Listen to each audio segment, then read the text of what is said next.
Lah ini teman-teman ya, seperti inilah yang saya katakan di awal, inilah ciri-ciri pecundang atau pengecut yang sebenarnya. Ya, karena mereka tidak terima dituduh sebagai orang yang melanggar hukum, atau tidak terima mereka dijerat hukum, maka biasanya dia akan mengkambing hitamkan orang lain, membuat framing-framing jahat, sehingga kesalahan yang seharusnya ditujukan kepada dirinya tapi dilemparkan lagi ke orang lain. Demi Allah, tidak ada dalam sejarah sosok orang masuk ke dalam penjara karena merayakan maulid kecuali sosok Al-Habib Rizik bin Husain bin Syihab. Saudara-saudara, saya tanya, ini perbuatan zalim apa tidak? Jawab yang keras, zalim apa tidak? Zalim apa tidak? Zalim apa tidak? Assalamualaikum warahmatullahi wabarakatuh. Bertemu lagi di channel Nasrul Sunnah. Ciri-ciri pengecut atau pecundang yang sebenarnya teman-teman, kalau menurut saya pribadi, meskipun orang tersebut sering mengaku dirinya sebagai seorang pejuang, adalah orang yang melakukan kesalahan, namun karena tidak mau disalahkan atas perbuatannya, maka biasanya dia mengkambing hitamkan orang lain agar kesalahan tersebut ya berpindah kepada orang lain, dan ini tentu saja bisa menimpa siapa saja teman-teman. Namun di video kali ini saya ingin mereaksi pernyataan dari Bahar Smith, yang mana kalian sudah tahulah ya begitu bencinya Bahar Smith ini dengan pemerintah, sehingga terkadang membuat narasi-narasi atau framing-framing jahat kalau menurut saya teman-teman kepada pemerintah, seolah-olah ketika mereka ini terkena kasus ya, maka pemerintah dituduh mengkriminalisasikan mereka. Nah, Bahar Smith di sini teman-teman menceritakan terkait kisah Pak Rizik Syihab yang dia katakan 1 tahun yang lalu ketika Habib Rizik Syihab, kata Bahar Smith, sedang melakukan ritual Maulid Nabi. Ada acara Maulid Nabi, namun justru Habib Rizik Syihab ditangkap oleh pemerintah ya, seolah-olah ya digeret seperti seorang yang melakukan narkoba ya, kemudian orang yang korupsi. Ini kan narasi-narasi teman-teman, seolah-olah pemerintah itu menangkap Pak Habib Rizik Syihab ini atas dasar kebencian karena Pak Rizik Syihab ini melakukan sebuah ritual keyakinannya. Terlebih di sini maksudnya adalah Maulid Nabi. Saya pribadi teman-teman tidak melakukan Maulid Nabi, yaitu keyakinan saya pribadi. Akan tetapi saya nggak ada urusan dengan orang yang melakukan Maulid Nabi. Saya nggak ada permusuhan. Akan tetapi teman-teman, kalau dilemparkan tuduhan tersebut kepada pemerintah, seolah-olah pemerintah membenci ya orang-orang yang melakukan ritual keyakinannya ketika Pak Rizik Syihab ditangkap, ini framing yang sangat-sangat jahat teman-teman. Yang mereka ditangkap karena mereka melanggar hukum. Ya, selalu seperti ini narasi-narasi dari mereka ini, terutama Bahar Smith teman-teman. Ketika dirinya ditangkap ya, kemudian diadili, kemudian Pak Rizik Syihab juga seperti itu melanggar hukum, selalu ya narasinya kepada pemerintah adalah pemerintah mengkriminalisasikan para ulama. Padahal kan jelas teman-teman, silahkan buka file-file di media sosial ya, bagaimana mereka melanggar hukum sehingga mereka ya pantas terjerat hukum teman-teman. Dan menurut saya pribadi ini adalah narasi-narasi atau framing-framing jahat terhadap pemerintah teman-teman. Baik, coba kita simak pernyataan dari Bahar Smith ini sambil nangis-nangis teman-teman ya. Baru pertama ini saya melihat Bahar Smith ya kok seolah-olah terseduh-seduh, tapi ada juga nanti teriak-teriaknya. Baik, kita simak dulu teman-teman. Di negeri yang kita cintai ini, tepat 1 tahun yang lalu ada seorang anak cucu Rasulullah, ada seorang Habib yang merayakan Maulid Nabi Muhammad atas perintah Allah. Beliau bergembira dan berbahagia dengan lahir datuknya Rasulullah. Beliau bikin acara Maulid Nabi, memuliakan, mengagungkan hari kelahiran Nabi Muhammad. Berkumpul para ulama, para habaib, para kiai ada di situ. Di situ ada ilmu, ada nasihat, ada hikmah. Orang-orang mengambil intifa, mengambil hikmah, mengambil iktibar, manfaat pelajaran di situ. Beliau merayakan Maulid Nabi Muhammad.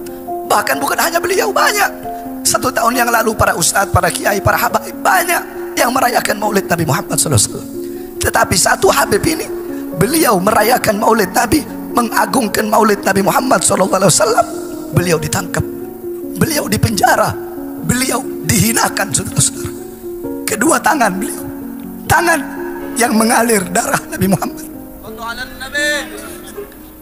tangan yang pernah mengangkat mayat ketika tsunami di Aceh, tangan yang selalu berkeringat berdakwah untuk membela Islam dan membela umat Nabi Muhammad, tangan yang selalu berkeringat untuk membela bangsa dan rakyat, tangan tersebut diborgol, dihinakan, dinistakan. Beliau dibikin bagaikan koruptor, bagaikan bandar narkoba, bagaikan penjahat, saudara-saudara. Sedangkan para pengkhianat bangsa, para tangan-tangan najis, tangan-tangan kotor para koruptor tidak diborgol, tangan beliau diborgol, dihinakan. Bukan hanya itu, rekening keluarga beliau diblokir. Bukan hanya itu, 6 laskar, 6 pengawal setia beliau dibunuh, dibantai dengan kejam. Kuku-kukunya dicopot, saudara-saudara. Badannya disetrika, kemaluannya dibakar, ditembak jantungnya dari arah dekat. 6 laskar tersebut mengorbankan nyawanya, jiwanya untuk anak cucu Nabi yang bergembira, memuliakan dan mengagungkan kelahiran Nabi Muhammad SAW. Dan banyak ustadz, kiai, habaib yang bikin maulid tidak ditangkap. Hanya beliau yang ditangkap. Alasan kerumunan dan lain-lain. Mal-mal milik asing tetap buka. Tenaga kerja asing tetap datang ke Indonesia. Siapa? Saudara-saudara, demi Allah, tidak ada dalam sejarah sosok orang masuk ke dalam penjara karena merayakan maulid kecuali sosok Al-Habib Rizik bin Husain bin Syihab, saudara-saudara. Saya tanya, ini perbuatan zalim apa tidak? Jawab yang keras, zalim apa tidak? Zalim apa tidak? Zalim apa tidak? Adil apa tidak? Adil apa tidak? Kezaliman lawan apa biarkan? Lawan apa biarkan? Jawab yang keras, lawan apa biarkan? Ketidakadilan lawan apa biarkan? Lawan apa biarkan? Kemungkaran lawan apa biarkan? Sudah paham narasi dari Bahar Smith ini? Ini kan jelas, teman-teman. Seolah-olah pemerintah itu di framing bahwa pemerintah menangkap Pak Rizik Syihab ini alasannya karena kebenciannya, karena Pak Rizik Syihab ini sedang melakukan ritual keyakinannya, yaitu acara Maulid Nabi. Ini kan bohong, teman-teman. Ini dusta. Ya, pemerintah itu juga melakukan Maulid Nabi loh. Coba perhatikan ya, Pak Jokowi atau pemimpin-pemimpin sebelumnya juga tetap melakukan ritual Maulid Nabi. Jadi kok bisa ini ketika mereka dijerat hukum, ya ini mungkin karena bertepatan saja dengan perayaan Maulid Nabi, dan di situ Pak Rizik Syihab terciduk, teman-teman. Lalu di framing seolah-olah pemerintah ya membenci orang yang melakukan ritual keyakinannya, sampai disebutkan laskar-laskar orang yang berjumlah berapa orang tadi, 16 atau 6 orang katanya dibunuh, ditembak, ya kuku-kukunya dicabut. Ya, kemudian rekening dari keluarga Pak Rizik Syihab ini semuanya dibekukan, diblokir. Coba buktikan benar tidak pernyataan dari Bahar Smith ini. Namun intinya, teman-teman, pemerintah ya menangkap Pak Rizik Syihab jelas karena dia melanggar hukumnya. Contoh misalkan mungkin kerumunan yang dia maksudkan mungkin pada masa pandemi. Itu kan ada aturan dari pemerintah yang sudah diterapkan ya, dilarang melakukan kumpul-kumpul ya untuk meminimalisir terjangkitnya nanti virus COVID-19. Nah, justru Pak Rizik Syihab dinilai mungkin oleh pemerintah tidak mentaati aturan tersebut, dan dikhawatirkan karena nanti banyaknya kerumunan di situ sampai ribuan terkena penyakit, itu yang dikhawatirkan oleh pemerintah. Maka tentu saja dalam hal ini yang menjadi sasaran adalah Pak Rizik Syihab, karena beliau sendiri yang menjadi pelopor acara tersebut. Kok ini dinarasikan seolah-olah pemerintah itu begitu jahat, teman-teman ya, menangkap seseorang karena tidak suka atas ritual keyakinan yang mereka lakukan. Kalau pemerintah benci terhadap umatnya yang melakukan ritual keyakinannya, teman-teman, lalu untuk apa pemerintah memfasilitasi umat Islam khususnya bisa melakukan ibadah haji, ibadah umrah? Itu kan hasil kerjasama antara pemerintah Indonesia dan pemerintahan Arab Saudi. Ya, mengurus visa, paspor, segala macam, teman-teman, tiket pesawat, itu kan punya pemerintah semua. Lah kalau pemerintah seolah-olah dinarasikan benci terhadap umat Islam yang melakukan ritual keyakinannya kemudian ditangkap, teman-teman, lalu bagaimana kabarnya orang-orang kafir? Ya, orang-orang di luar Islam, mereka dibiarkan dengan tenang melakukan ritual keagamaan mereka, teman-teman. Lah kalau orang kafir saja dibiarkan, teman-teman, apalagi umat Islam ya. Ini mustahil. Makanya ini saya katakan ini adalah framing-framing jahat terhadap pemerintah, karena mereka ini tidak terima ya junjungan mereka atau dirinya ini ya tertangkap misalkan, teman-teman, karena melanggar hukum. Dan karena mereka ini tidak mau dituduh sebagai orang yang melanggar hukum, maka dia memframing pemerintah itu mengkriminalisasikan diri mereka. Ini sangat-sangat jahat menurut saya, teman-teman ya. Seolah-olah mereka yang merasa diri mereka berjuang untuk umat, untuk rakyat.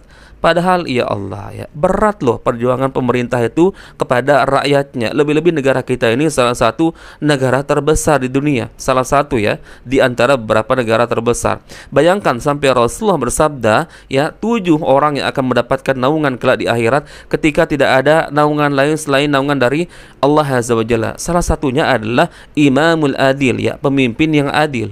Meskipun saya tidak mengatakan pemerintah kita ini betul-betul sudah melakukan tugasnya dengan adil, tapi ini maksudnya Rasulullah itu mengetahui bahwa perjuangan seorang pemimpin itu berat.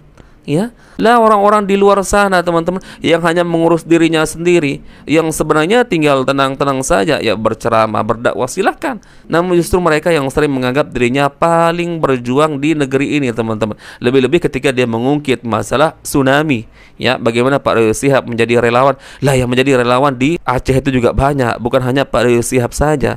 Jadi jangan seolah-olah memframing diri kalian itu yang paling berjuang ya. Kemudian rakyat yang lain atau ormas yang lain misalkan yang bukan dari kalangan Habib tidak ada yang berjuang.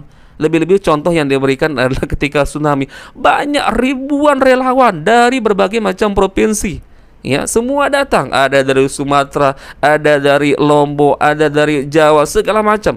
Ya, datang yang menjadi relawan ketika tsunami di Aceh, bukan hanya Pak Rizik Syihab saja. Lah ini teman-teman ya, seperti inilah yang saya katakan di awal, inilah ciri-ciri pecundang atau pengecut yang sebenarnya. Ya, karena mereka tidak terima dituduh sebagai orang yang melanggar hukum atau tidak terima mereka dijerat hukum, maka biasanya dia akan mengkambing hitamkan orang lain, membuat framing-framing jahat, sehingga kesalahan yang seharusnya ditujukan kepada dirinya tapi dilemparkan lagi ke orang lain. Ini salah satu narasi atau framing-framing jahat. Tapi ya kita tahulah teman-teman ya, seperti inilah track record dari Bahar Smith ini, seolah-olah tidak ada kebaikan dari pemerintah itu, satu pun tidak ada teman-teman ya. Toib teman-teman, mungkin itu yang bisa kita share di video kali ini, semoga bermanfaat sebagai sharing-sharing kita. Insyaallah kita bertemu lagi di video berikutnya. Barakallahu fikum. Assalamualaikum warahmatullahi wabarakatuh.